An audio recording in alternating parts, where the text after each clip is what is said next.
Ah, there you are, sir.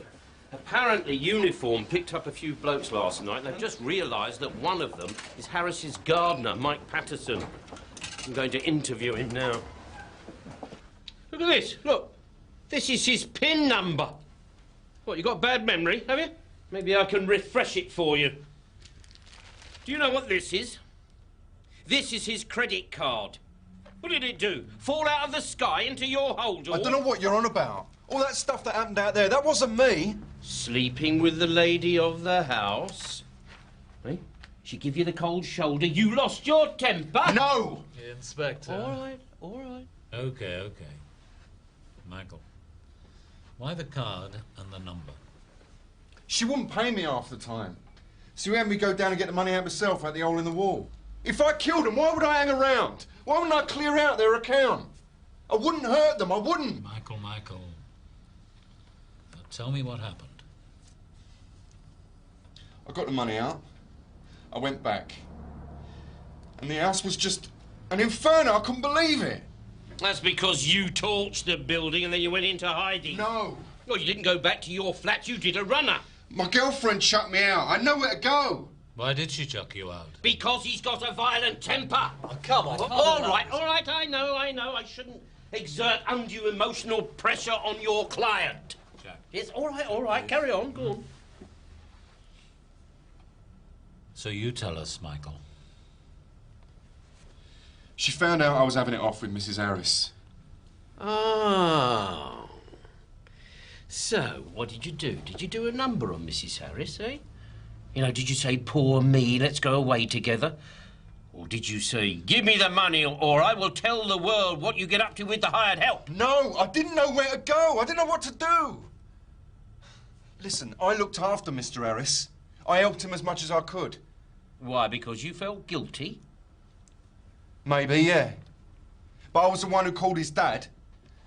And they had a hell of a row, a real screamer. She blamed me for it, because I'd phoned him, like. He hated her, he did.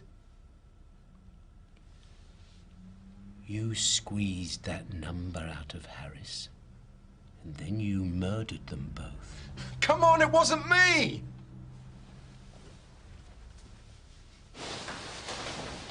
Arnold Harris hated his daughter-in-law, so he gets the hump, loses his rag, and then tries to make out that it's something that it isn't.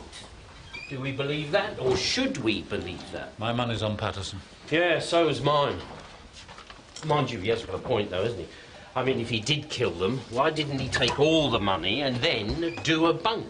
Unless he's boxing clever. Yeah, that's true. What did your Dr. Hartley say? We're looking for a psychopath? Someone with a high IQ, who can plan his killings and carry them out?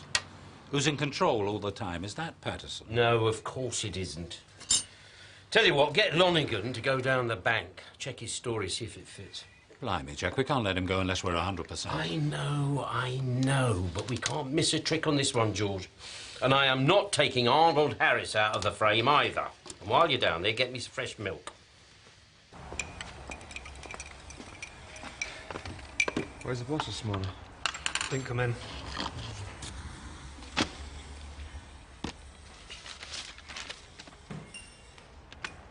Poor old sod.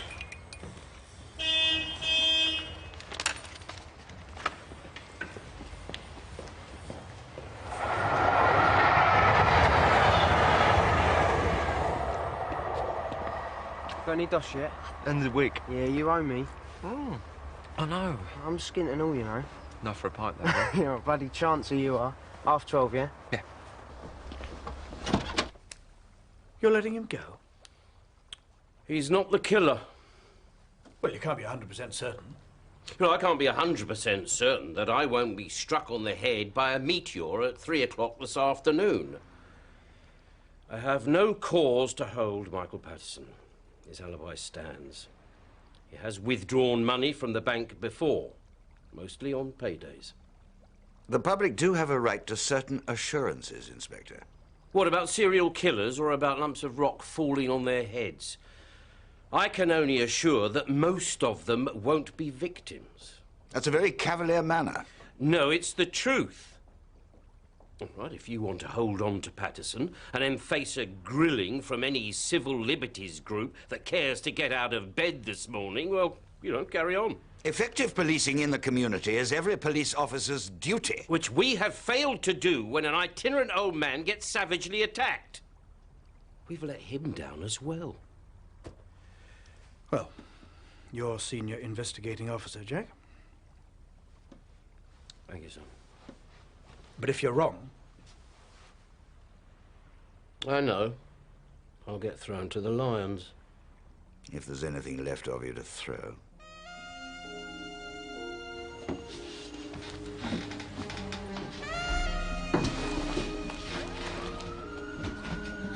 Scares me to death watching him leave, Jack. He's not our man. Trust me. Where are we with this dead bassoon player? Well, we've established it's a Reginald Malloy. The Musicians' Union traces his address and his mother to London. In fact, a couple of Met boys are bringing her through to identify the body. I've got to get there now. All right, see you later. Jack?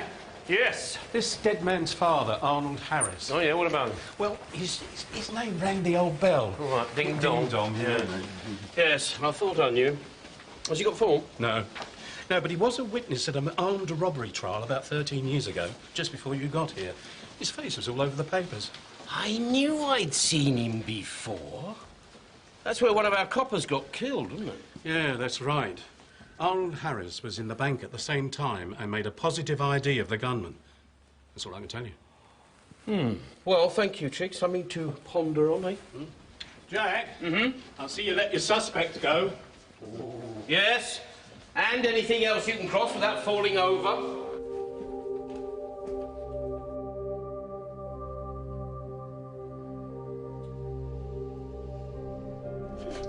OK, love. All right. Come on, Mr. Malloy. Let's have a cup of tea, love.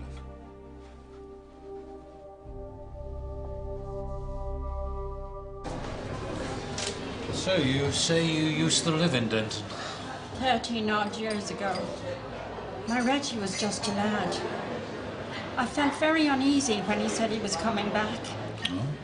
Why was that? Because of what happened. Which was what? The bank robbery. The bank robbery? I was a witness. It was very upsetting. And after that man threatened me at the trial. Said he'd come and get me. It frightened me. I don't know how you managed to get it that wet. Mine always ends up in the bottom of the cup. I was always very good at risk assessment. You spend so much time in here, Jack, you could start your own TV cookery programme. Very funny. All right. What's on your menu, Sergeant Brady? Right. A deceased equine has caused emotional trauma to the offspring of a member of the public who's involved in equestrian pursuits. Dead horse causes grief to young lady in Jodhpurs. Said offspring's parents are enduring emotional duress, which threatens marital unity and requires assistance of an official nature. Mummy and Daddy blame each other and decide to call in the coppers? In a word, yes. See? Oh, Mullet and Bobcott will have you as an inspector in no time at all. No thanks, no overtime. Jack, I'm sorry, it's a missing girl and under the circumstances. Yes, of course. All right, come on, let's go. And grab a handful of those sugar lumps on your way out. Don't let anyone see you. Sir? We're off to see the Gigi's. You make friends with the nags and you make friends with the owners. All right? Come on, chop, chop.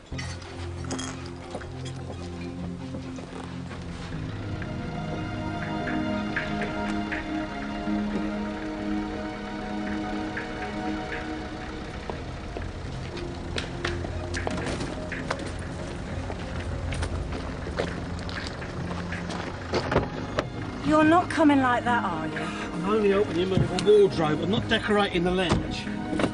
Come on, I ain't got all day.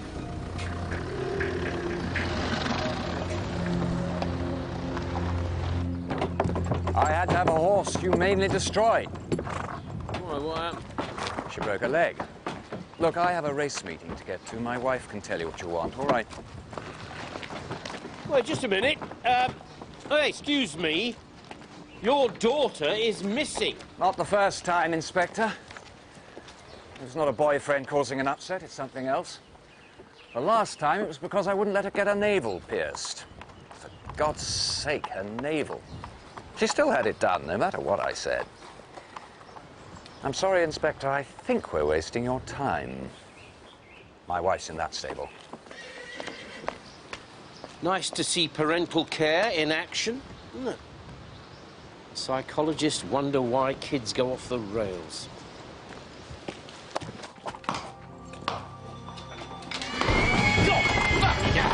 Idiot! Don't you know not to step up unexpectedly behind a horse? No, I don't. Yeah, I'm all right, thank you very much. You ought to put a notice on its backside. If you hear about the insurance, my husband's already left. No, not actually. Detective Inspector Frost from Denton CID. And this is DC Lonigan. If you spook a horse as powerful as this one, he'll kick you to death, no matter who you are. Oh, thank you. Just give me a minute. Oh, these are sugar lumps. Here you are. Good boy. See? That's a client's horse. You didn't give it anything, did you? No. No. We were just being friendly. And careful. They bite as well as kick. She is talking about the horse, I suppose. Right, go on. You have a look round. Right, this way. Thank you. My husband's a trainer for other people's racehorses. We also own a few ourselves. So it was your racehorse that tried to leave its visiting card on my head, was it? He's a hunter. I ride for pleasure. I see. Perhaps you wouldn't mind telling me what's been happening here. A couple of days ago, my husband returned from France with half a dozen horses he's been racing over there. A few days later, their stables were broken into. And the horse was injured? No, Inspector. The horse was frightened and kicked the back wall out of its stall. And broke its leg? Yes. So the vet shot it? Yes. A horse my daughter cared a great deal for. And your daughter was very upset, naturally? Naturally. So, well, one thing led to another. Burglary, injured horse, and your daughter ran off. We've had a number of burglaries over the past few months. The tack room, some saddles taken, this office, a TV stolen, a computer, that sort of thing. We're covered by insurance, thank heavens. It's been a tough year financially. What else? Nothing I can think of. Inspector, I do have another appointment. Well, we have heard a lot about your problems, haven't we? I thought that it might not be a bad idea if we had a little chat about your daughter. Like, what is her name, for example?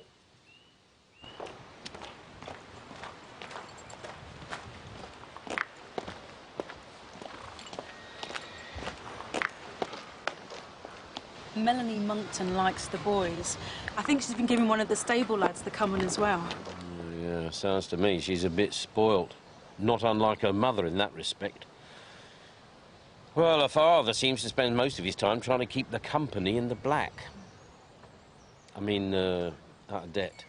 Governor, you don't have to change the English language on my account. Oh. Anyway, what about this dead nag? Oh, the injured horse was destroyed by the vet in the early hours of the morning and its carcass removed and cremated. I see. Any more news on Melanie? Well, that's Stevie Nesbitt, the stable lad. He reckons we should have a chat to a jockey who rides regularly for her father, a bloke called Paul Matthews. I see. Where will we find him?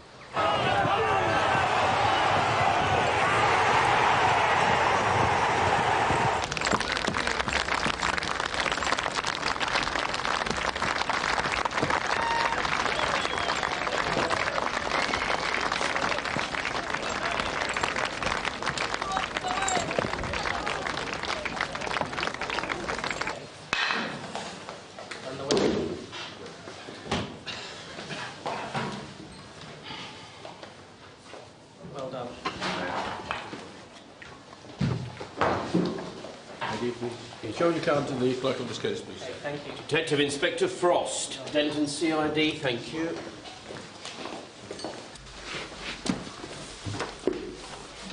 Well done. Ah, cheers.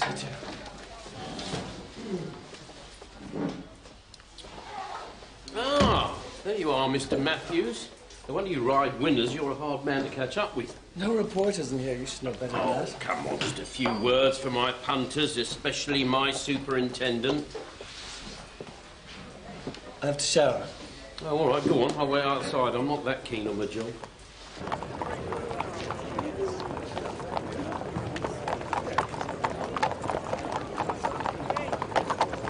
So, you've never dated Melanie Monckton, then? The governor's daughter? Yeah. No chance.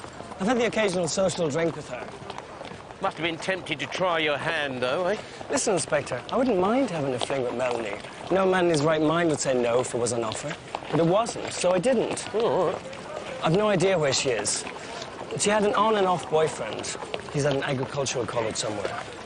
This horse that they put down, that was one of Monckton's horses that was racing in France, wasn't it? Yes, she was called Starlight Runner, a nice filly. Filly? That's a female horse, isn't it? A female horse is a filly until she's 5. Then she's a mare. She could also be called a mare if she's been mated with a stallion, irrespective of her age. Well, it's much easier in the animal world, isn't it? She'd have won some serious money from Monckton. Accidents happen. Some horses trip over their own feet. It's lucky that the Monktons were insured then, isn't it? Nothing unusual in that, Inspector. All right, I've got a race. Yeah, OK. All right, just a minute. Oi. Is it worth the flutter with you on its back or what? Not this race. Try misdemeanor in the 4:30. Sounds about right.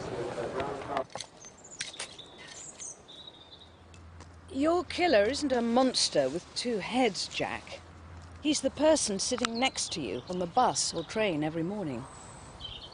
Who is it that he hates so much other than society? Is it his mother, his father, authority? All of the above. When he's finished killing, there'll be a void in his life. There's a strong possibility he'll then kill himself. You can't spend the rest of your life washing cars, that's all I know. And you're on the ladder to success, are I've got plans. Look, I'm late, I've got to go. You on for the game tonight? Yeah, sure. See you later. Later.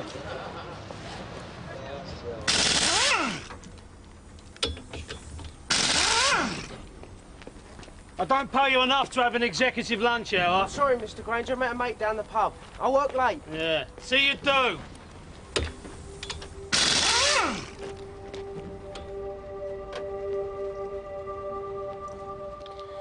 Yeah, he doesn't take to most. Pungent smells from the garden, probably. Well, that says a lot for me, then. Yeah. Oh, you didn't send me some flowers by any chance, did you? No. Someone sent me a gorgeous bunch of flowers, and all the card said was, "Thanks for showing me the way." Oh. Makes me feel like a regular Florence Nightingale. I tell you what, I could invite you out for dinner, though, by way of saying thank you. All right. That's if I'm not treading on anyone's toes. Oh, no. The flowers were probably from a client. It's easy to see why. Well, I'll phone you then, shall I? Yes, do. Good. Oh. Goodbye. Bye.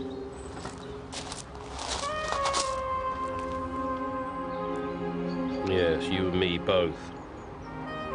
Behave yourself. Come on.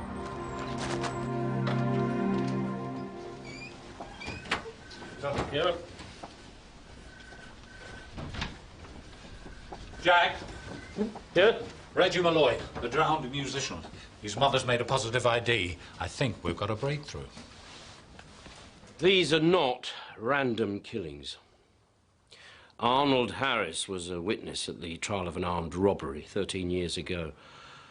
Irene Malloy, who is our dead musician's mother, was also a witness at the trial. Yes, I remember.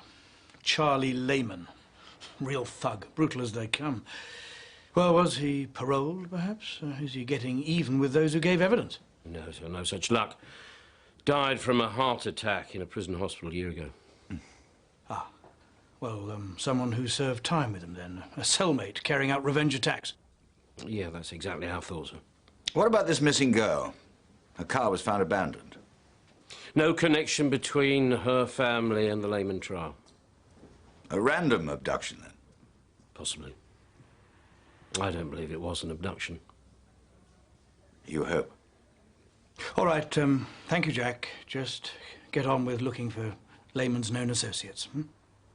So?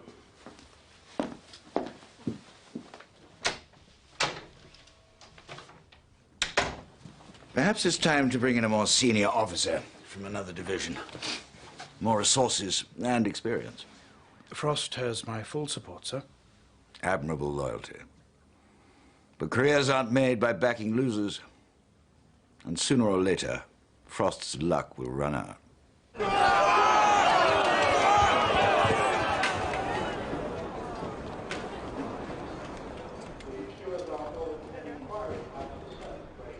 You can't accuse me of that. Melanie's been using my company card.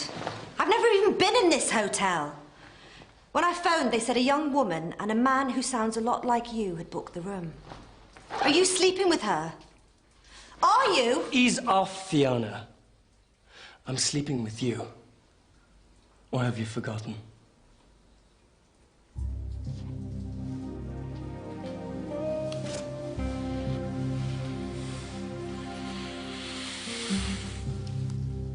You better not be lying, Paul. If Harry finds out we're involved, he'll go ballistic. But if you're messing about with our daughter, he'll kill you. All right, listen up, everybody. Come on, fingers out. Now, we've managed to trace 3 more witnesses who were at Lehman's trial. One is Tony Chalmers. He's a farmer. A Mrs. Evelyn Post, who appropriately enough runs a village post office. And third... Who's the third, George? Oh, the other is a Susan Talbot. She's a local woman. Right. We've also managed to trace Charlie Lehman's ex-common-law wife, and I'm going to be interviewing her in 10 minutes ago. As far as Lehman's concerned, background, connections, anything. Yeah, everything is important. We collate everything. Nothing is insignificant, right? Well, come on, we don't serve tea. Hey, chop, come on. What are you going to be doing? Well, it's Susan Talbot first, then I'm off to see Chalmers. He's the bloke that tackled Lehman in the bank. Where are you after seeing Lehman's ex? Further information, then I'm going to take a female colleague out for dinner. That's very good of you, sir. No, not you. You stay where you are. If I were you, I'd get yourself a pork pie from the canteen and a road map, because you're going to take in the glories of the British countryside. I want you to interview Mrs. Evelyn Post, a lady of age, as we say. All right, tread carefully, speak softly, and don't dunk your biscuits. Right, now. Right. And heel.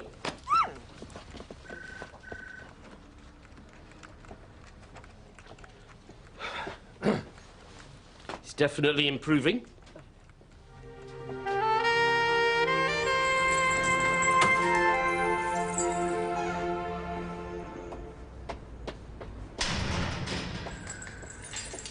I gave up on Charlie and his beatings a lifetime ago, maybe longer.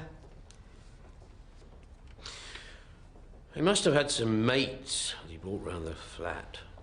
Mates he went drinking with, people he did jobs with. There's someone he was thick with. Talking to you does me no good. You're in for theft, social security fraud and dealing in skag. Now you help me and you help yourself. You try making money any other way, other than going on the game, and I got tired of that. Sod off, Inspector. I'm in rehab. That's the best I can do. You didn't even bring me a packet of fags, you tight ass. Oh, yes, I did. I bought you a carton at the front desk. Enough for you and enough to trade with.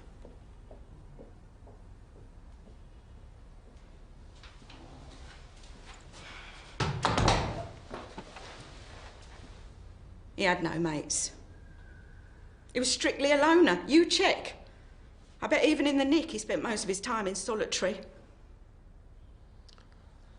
What about kids, you and Charlie? Everything about Charlie brought pain. When he went inside, I cheered for a bloody week. We never wrote, we never spoke again. End of story. Good riddance. If I had any more to tell you, I would. Sorry I couldn't give you more time, Sergeant. We've had a big stock clearance. Now I've got to make sure all the new lines are in. Mrs. Talbot, you're certain nothing unusual has happened? I'm positive. But if I think of anything, I'll phone you. OK. Thank you. When Lehman threatened us from the witness box, it was quite unnerving. But they were empty threats. Nothing happened, of course. My husband and I went on as normal. And no one's made any unusual approaches recently? No strangers about? No, not round here. We'd notice if anyone was out of place.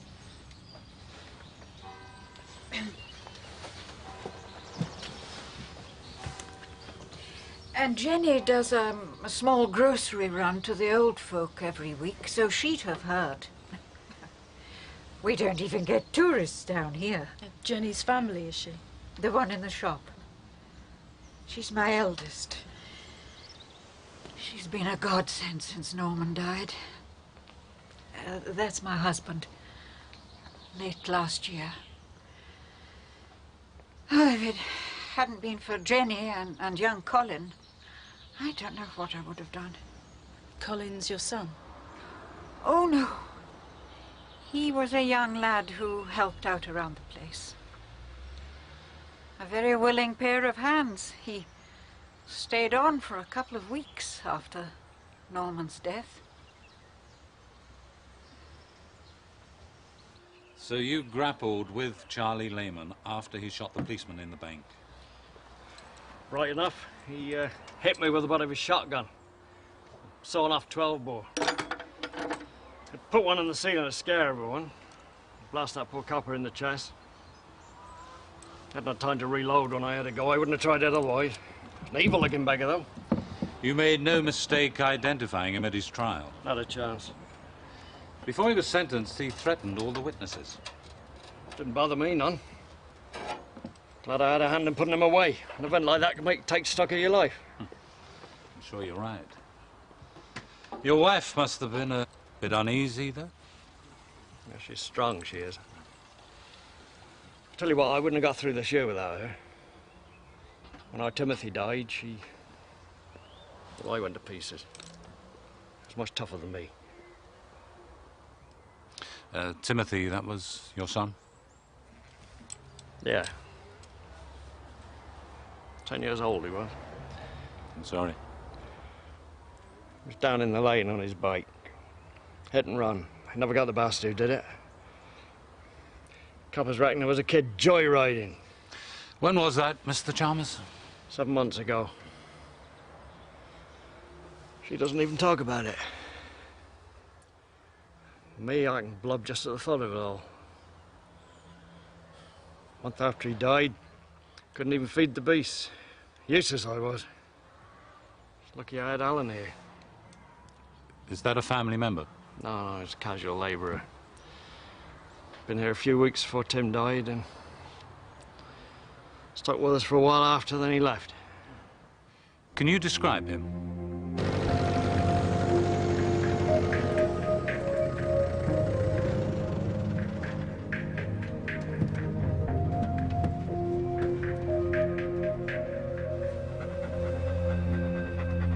Well, this is very nice. But really, it should have been my treat. I prefer it like this.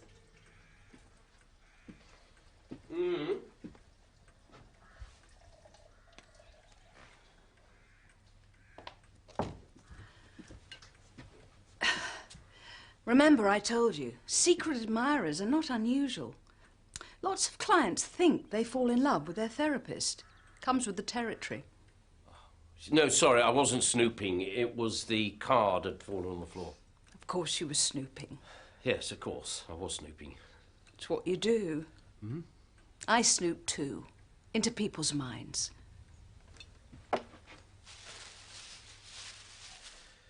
Well, this is a very nice surprise. Life's too short to lack some spontaneity. There. It's very thoughtful of you. Oh, no, it's just a small way of saying thank you for all the help you've given me. Less is more. Oh, thank you.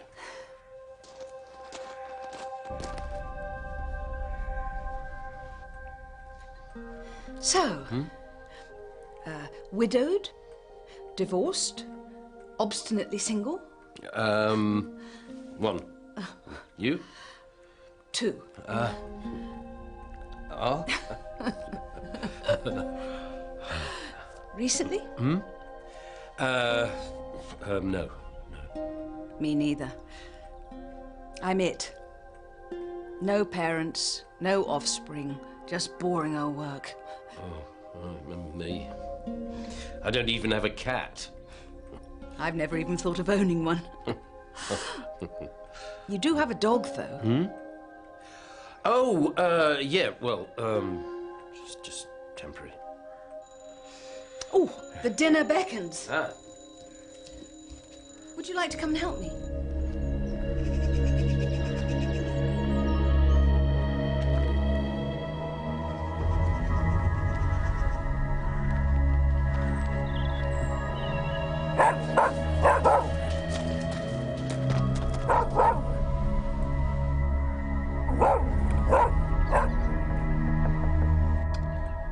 Sorry about that. He's probably a bit jumpy being on his own.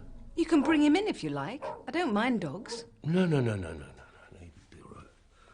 He's probably seen a cat or something he fancies chasing, but, you know, he's getting a bit past it, so it's probably just wishful thinking. Every dog has his day. Chilli? No, thanks. I'm quite warm, actually. Oh, that chilli. Yes, please. Thank you. She'll come home when she's good and ready. Just like the last time. And the time before. For God's sake, she's never without that damn cell phone. I'm trying to remain calm. I don't want to be calm. I want to know where she is. Fiona, she's a clever, bright girl. She's not going to take any unnecessary risks. She's not going to get involved with strangers. She's going to be... She's doing this to spite me. I know what she's up to. Oh, don't look so bloody startled. She's your daughter as well.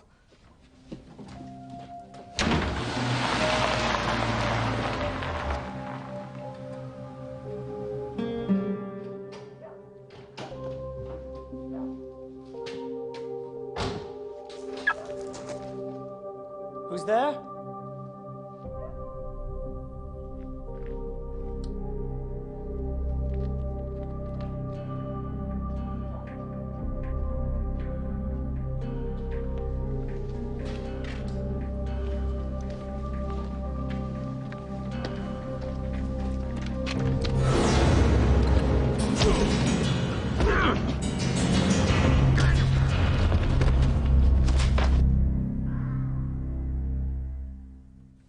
I've written 5 books on psychology in 5 years. I have a thriving practice. There are lectures, seminars, and a dozen committees I'm on. Who's got time for a personal life? I had one once. Seems a long time ago now. I've promised myself I'm going to slow down. Thank you. This year. I'm still young enough to want some of the simple pleasures in life. Jack, I don't know whether you like your women to be old-fashioned or not, but would you be offended if I suggested we go to bed? Together, that is. Well, don't go into shock, Jack.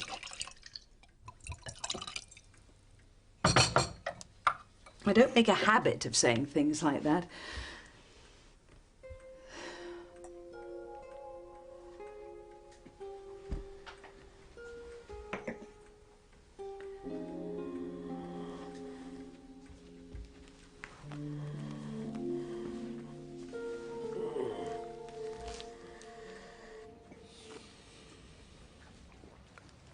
Well, the witnesses are safe.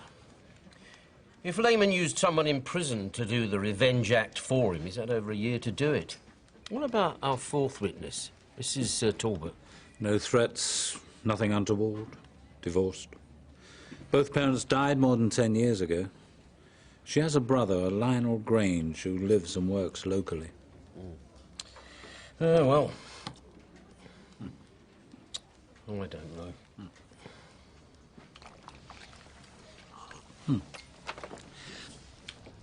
There is something in common with these two other witnesses. Oh, yeah, it was about time. What is it? Both witnesses had hired help working for them for a few months. Mrs. Post had a snapshot. It's a bit fuzzy, but we made up an e-fit. I had Chalmers in, and he helped me make up this one. That bloke worked for Chalmers for 2 months earlier this year. Wait a minute. This could be the same man. I mean, look at the eyes. It's the eyes. You can change the hair, grow a moustache, change the name, but can't change the eyes. These two have got something else in common. Both the witnesses had a bereavement. One a son, the other a husband. Harris's son and daughter-in-law and Mrs. Malloy's son. Maybe it's not the witnesses the killer's after. No. Maybe not. Maybe it's the relatives. The killer is making the witnesses suffer in the worst possible way. Blimey, Jack. Susan Talbot's brother. Get an area car over to his place right away. I'll meet it there. George, I want you and Ronnie to go and double-check the prison. See if there's been any male regular visitors who saw Lehman. The killer is an outsider.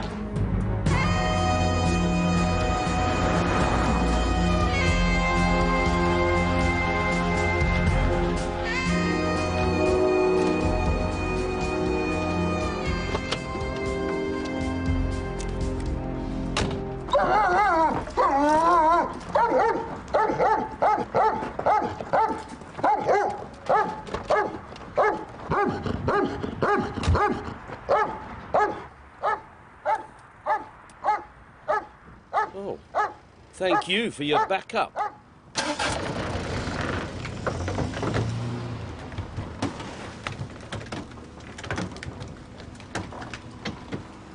Mr. Grange? Yeah? Your sister Susan Talbot? Nothing wrong, is there? Not if I can help it. My sister was the witness, not me. Yes, well, we're concerned about the witnesses' relatives. We think that the killer may be targeting them. Now, I can give you a couple of police officers in your yard, if you like. No, you're all right. Thanks, Inspector, but I'm OK. No one gets past my dog without me knowing about it anyhow. There's only me and my sister can get past it. We'd tear everyone else apart. Yeah, all right. Well, I can't force you, obviously. Have you taken on any new staff recently, or struck up any new friendships? I mean, anything unusual happened? Oh, nothing. I've had a lad working here a couple of months. Billy Simpson. Yeah. Does he look like either of these two? Nah, nothing like him. All right, I'll have a chat with him anyway while I'm here. Hey, put that down! Billy, stop playing silly bugging!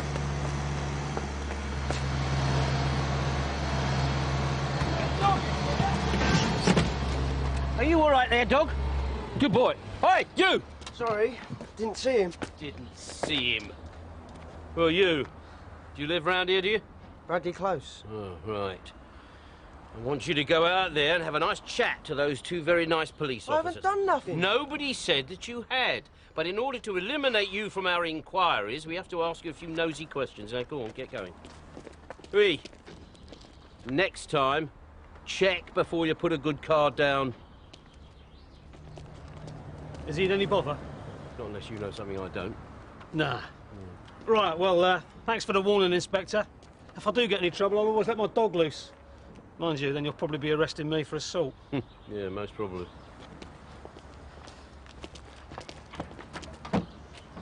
You was nearly tin dog.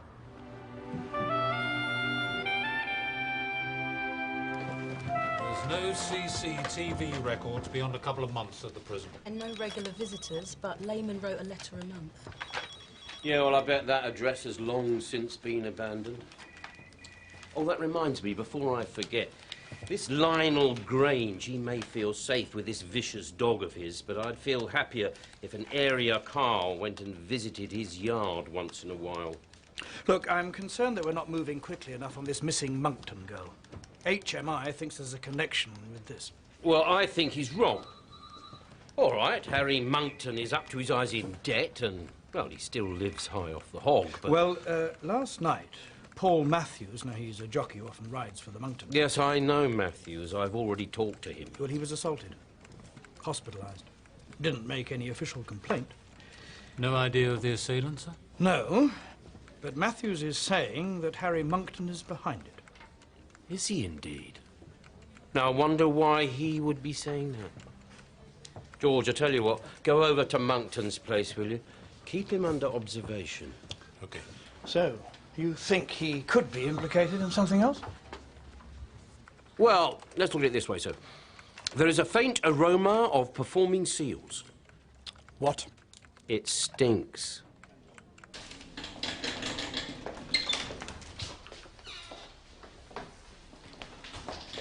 Oh, there you are, Mr. Matthews.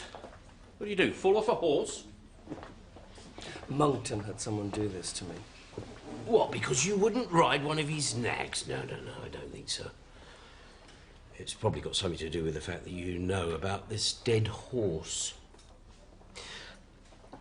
Monkton is up to his neck in debt. There's been a series of petty burglaries, followed by this rather convenient death of a fairly well-insured racehorse. I had nothing to do with that. Oh, don't burst a stitch. If you had nothing to do with it, you must have your suspicion. Like I do. The night the horse died, I saw Monkton drive out of the stables towing a horse box. Next morning, the vet came and put Starlight Runner down. Check his books. Monkton's a bloody crook. Yes, well, I'm well aware of that. I checked out the paperwork and some of these burglaries, they don't add up. If you saw that horse box leaving the yard that night, why didn't you say something? Come on. I'm having an affair with his wife. That's why Monkton did this to me. I won't be able to ride for weeks now. Oh, really? Well, a good hiding halts a good riding. It was a bit of a gallop towards the end, but we finally got there, didn't we? Oh, all right, Mr. Matthews. Don't get up. Find my own way out.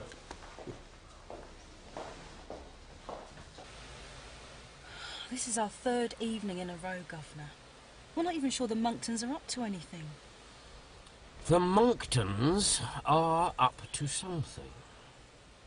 And thanks to forensic, working office hours, there's no scientific evidence to help us with the murders, is there?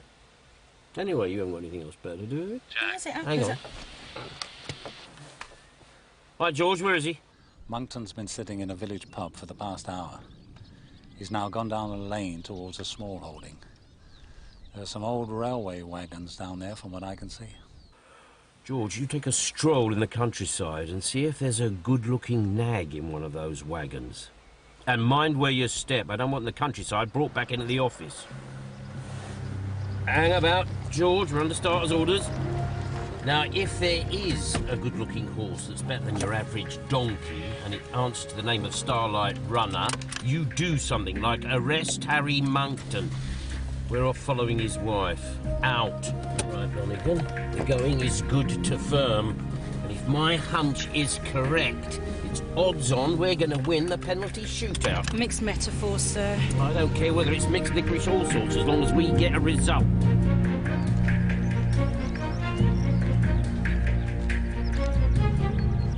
We'll soon have you running, my darling. Not a name, whole new life.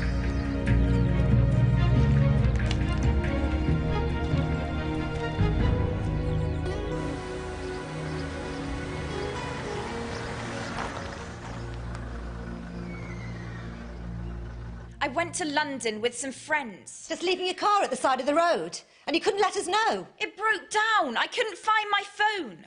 Look, you're interested in horses and the men who ride them. That's your life. I want my own. I'm not coming home. I want money, or I tell Dad everything. I don't think so. You've been using my company credit card on hotels. You never check those cards.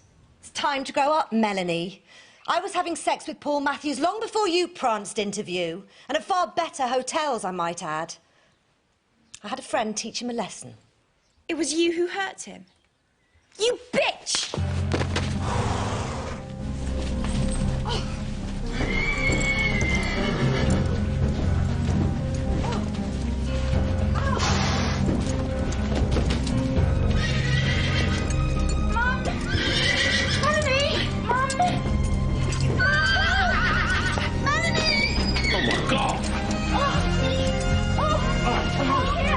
It's all right. Take my hand.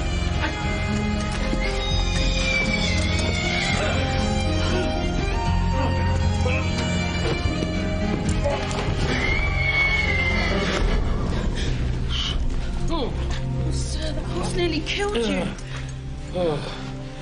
She's got to be cleverer than that to tap dance on my head.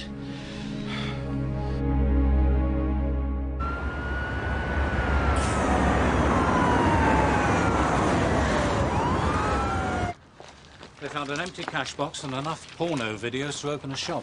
Oh, no wonder Grange didn't want any of our men in his yard. Yeah. Oh. Well? He died in the wee small hours. Killer probably bludgeoned with a lump of metal, then chucked it. Ooh, a lump of metal. Are you sure about that? Sarcasm, Frost. The last refuge of wit. Yes, I know, but I'm getting desperate. And you stating the obvious doesn't help, thank you, Mystic Meg's personal doctor. Where was uniform when all this happened? Well, we had a patrol car go by, but they can't be everywhere, Jack. Nobody heard the dog? Not a peep. How did the killer get past the dog? No idea. The dog handler came out this morning, got a noose round its neck and hauled it off to the kennels. He wasn't drugged, he wasn't hurt.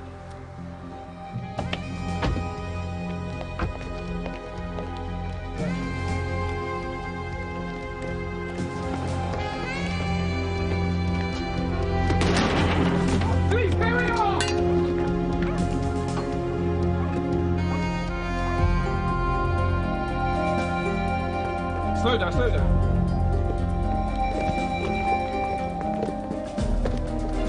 I'm getting really irritated by all of this, George. The sister wasn't involved, I know that. What are you up to? Finding some quick answers. Right. You broke into the caravan last night and murdered your boss. That's all right. No one could get in there. Someone did. All right. All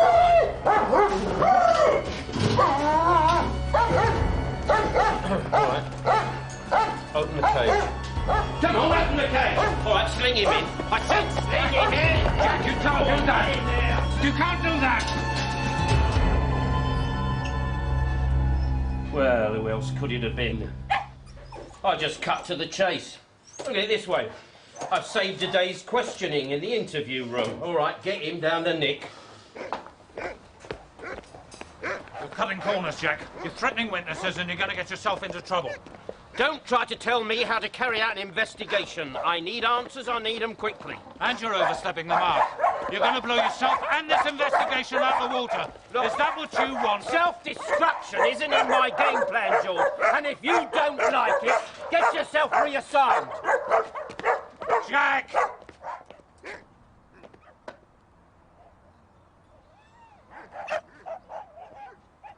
All right, I know. All right, I'm sorry. It's just that this murder has got me beat at every corner and I don't like it. I want him caught and I want him put away for the rest of his natural. All right, all right. We know that Simpson's involved. Let's get him down the nick and interview him. By the book.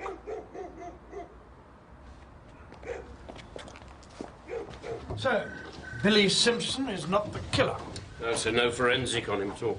But he's an accessory. Yeah, well, I mean, Simpson admits that he was out to rob Grange, but killing him was not part of the plan at all. Anyway, he got so scared he drunk himself under the table. Otherwise, we wouldn't have been able to lift him this morning. But you've insisted all along that the killer got close to his victim weeks prior to a killing. But this time, the killer used Simpson. You see, he made pals with Billy Simpson, and then he couldn't help noticing that Simpson had befriended Grange's dog. And we're none the wiser what the killer looks like, or even his real name. Yeah, so we're making a composite picture of the Efits, and with Simpson's help, we should have a face. We do know that he was a part-time car washer at Arnold Harris's garage, and that his name is Terry Robertson. Ah, then we've pinned him down. Well, no, not quite so. Well, he hasn't turned up for work in the last couple of days, and there's no known address. So, we're none the closer to establishing a connection between victims and killer. And he might already be lining up his next one. False name, no fixed abode, no identification. Killer 6, Denton CID, nil. That's what I call a relegation result. Wouldn't you, Frost?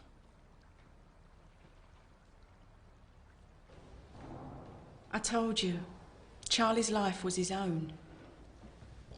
Tessa, Charlie breathed some sort of hatred into somebody.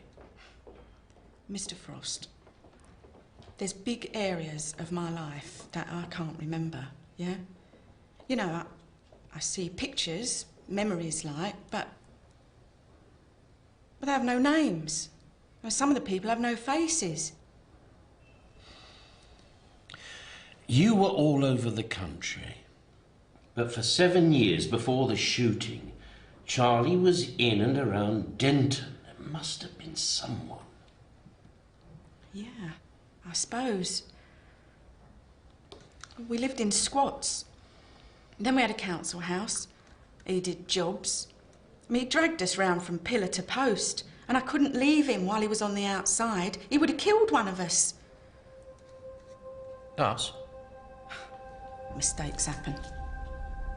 I thought you said you didn't have any kids. Well, they whipped him into care. I was out my head on anything I could get, down my throat or in my arm. But where is he now? I don't know. I don't care. It was as bad as his father. Like I said, everything about Charlie caused pain. And our Geoffrey was no better. It's Charlie Lehman's son, Geoffrey. He was taken into care when he was 11 years old. Social services did a report on the family. Thug of a father, drug addict for a mother. We missed it, George. Oh. Well, common law wife.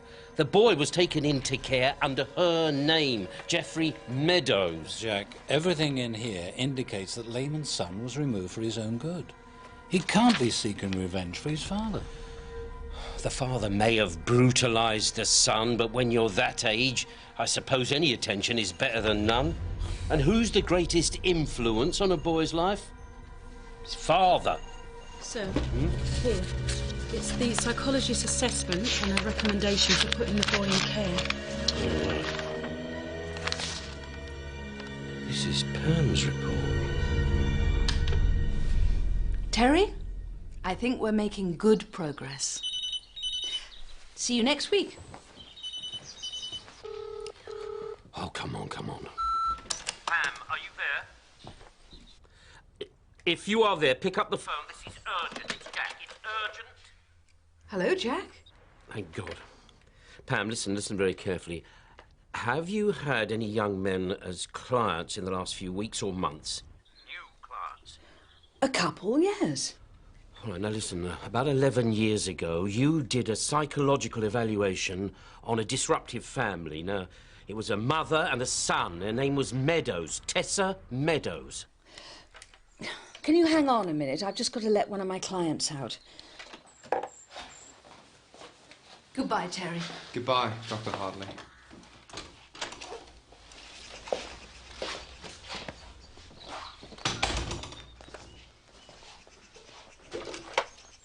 Hello, Jack. What's this got to do with any of my current clients? Now, you were instrumental in removing the son from the family. The mother's name was Meadows, but the father's name was Charlie Lehman. Now, that never appeared in any of the reports.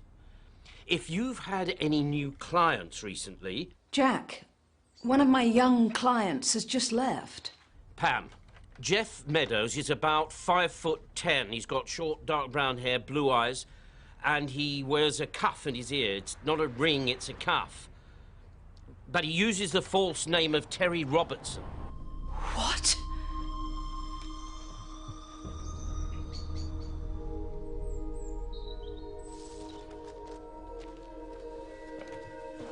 Now listen, I want you to lock all the doors and windows. There was another murder last night, and I think that Charlie Lehman's son has broken cover. I'll be with you as quick as I can.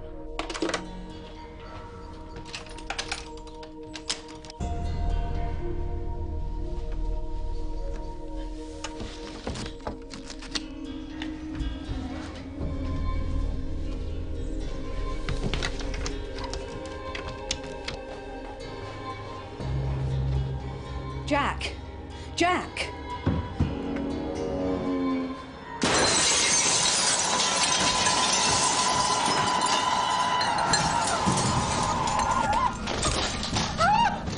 I said, thanks for showing me the way.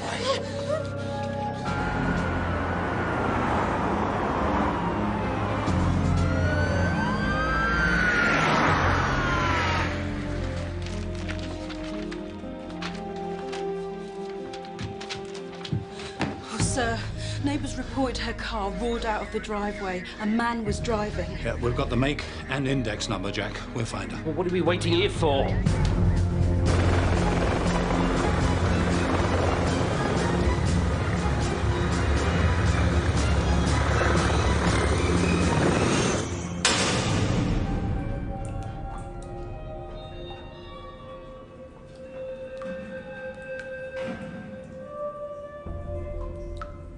Now, if she's still alive, we think that she'll be within the Denton area.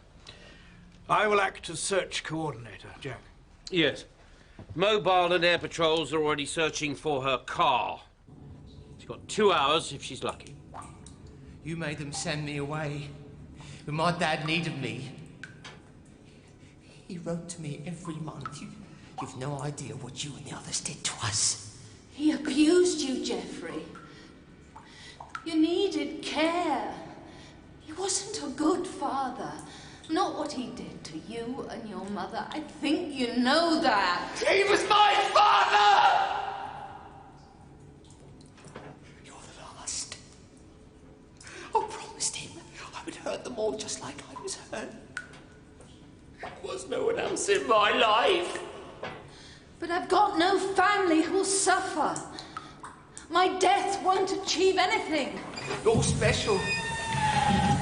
There's a bonus. You and the inspector. I'll watch him suffer. Because he'll never find you. Take your chances down there.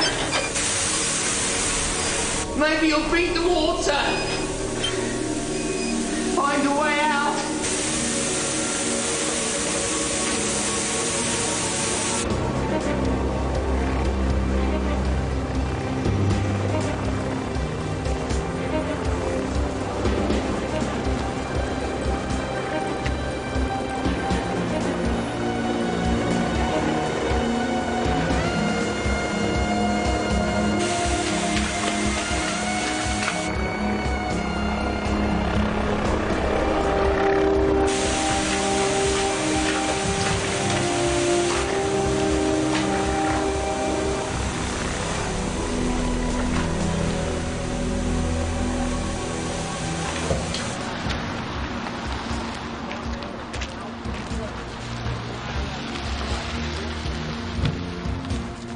on.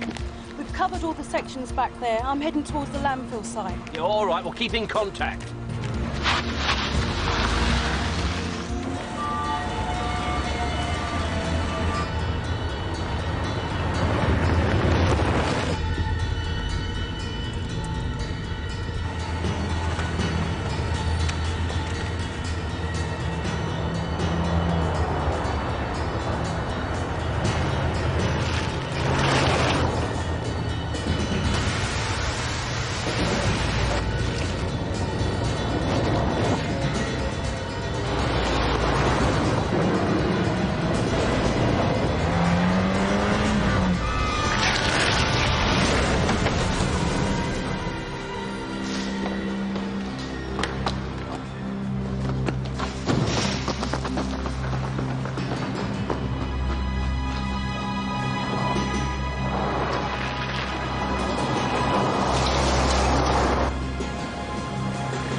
Control to all units.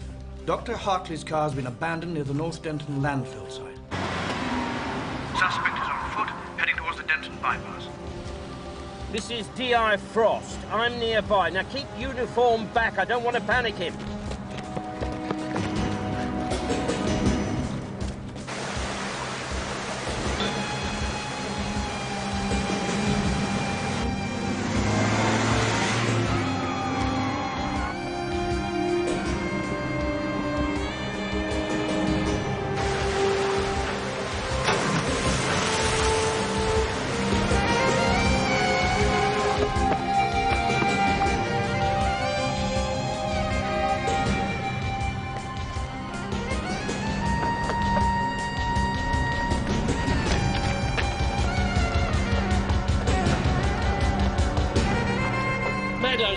Where is she? Like the others!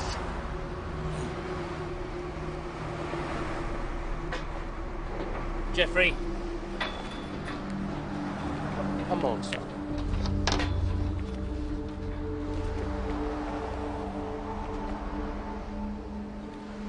Jeffrey. It's finished now. Jeffrey, I can help, I guarantee it. I'll do everything that I can to help. I promise.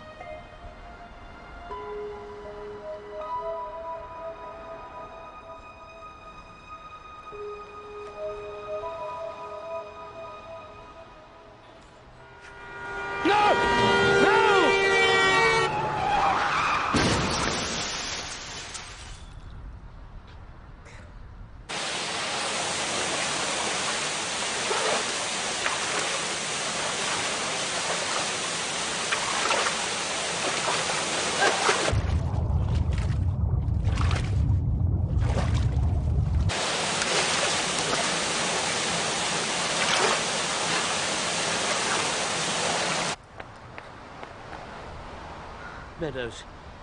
Meadows, listen to me. Meadows, can you hear me? Where is she? Meadows, where is she?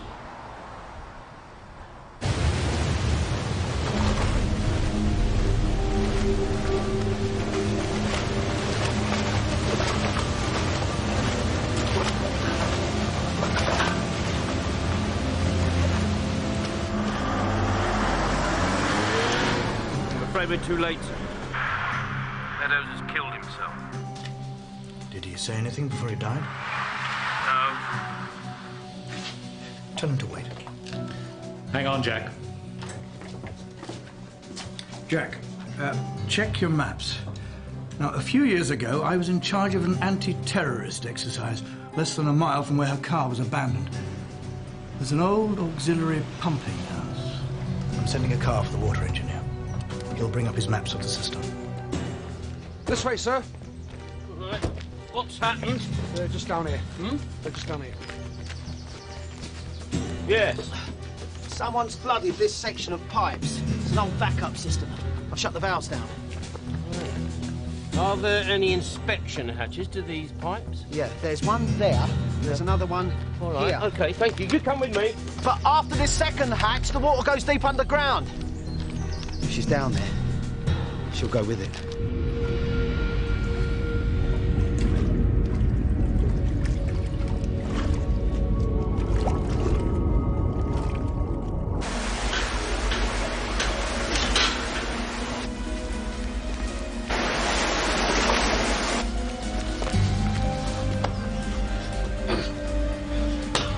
Go and fetch a crowbar or something, will you? Where's the next one?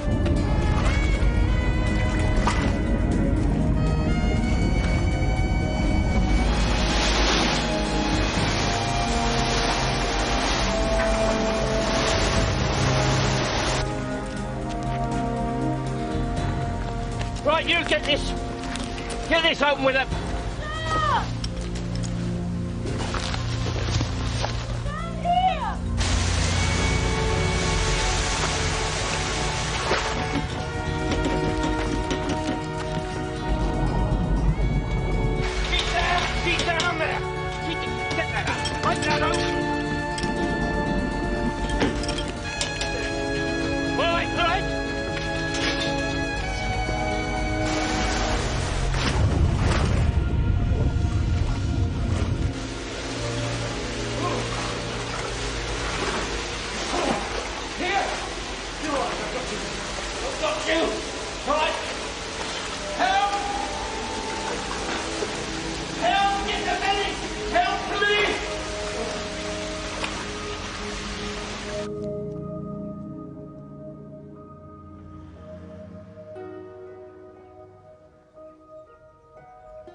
Sir?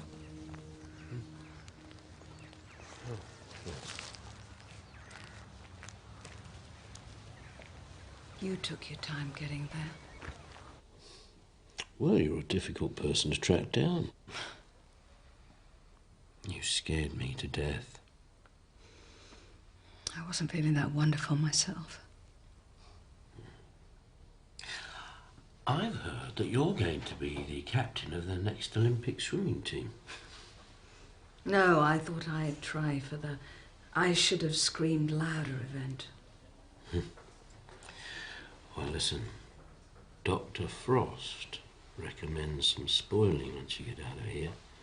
Wining and dining. My turn this time. Jack, right at the end, I'd done everything I could, but I had nothing left. I just let go. I was ready to die. Hey, come on. Come on, you've got to get out of here. I want you to hear my talk. I haven't done all that swatting for nothing, you know. Oh, well. I think they're telling me to go. I don't want to push my luck. That'd make a change. Now listen, when you're ready, I'm going to come and take you home.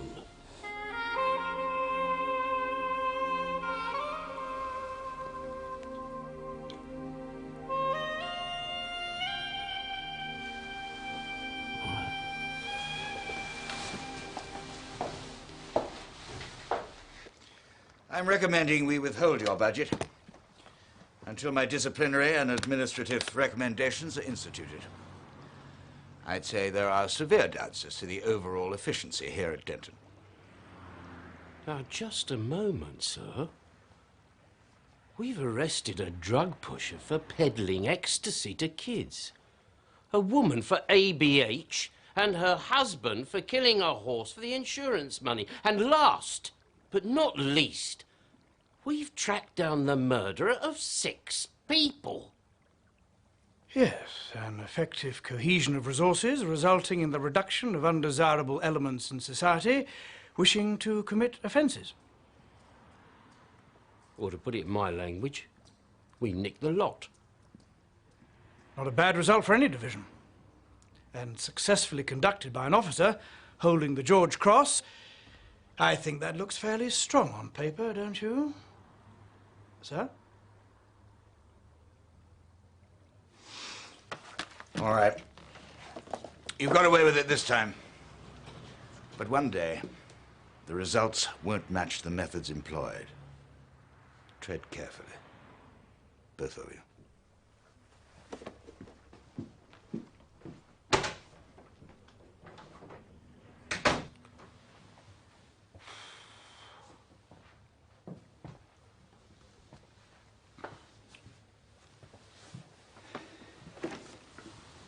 Thank you, Jack. No, thank you.